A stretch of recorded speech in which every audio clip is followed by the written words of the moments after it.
মসজিদ মুজদালিফা, এটা হচ্ছে মুজদালিফার মসজিদ। এই যে চারপাশে যা দেখতেছেন এই সব কিছু হচ্ছে মুজদালিফার এরিয়া। এখানে একটা রাত্রি যাপন করতে হয়।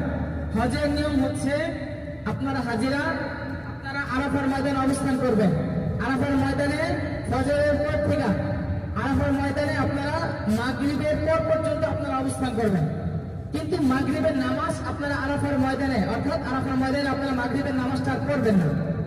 আপনারা ওই মাগরিবের সময় থেকে আপনারা হাঁটা শুরু করবেন, এই মুজদালিফা এসে পৌঁছাইবেন।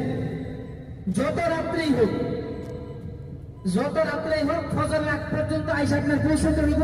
আর যখনই আইসা আপনি পৌঁছাবেন তখন এশা আর মাগরিবের নামাজ একসাথে আদায় করতে হবে।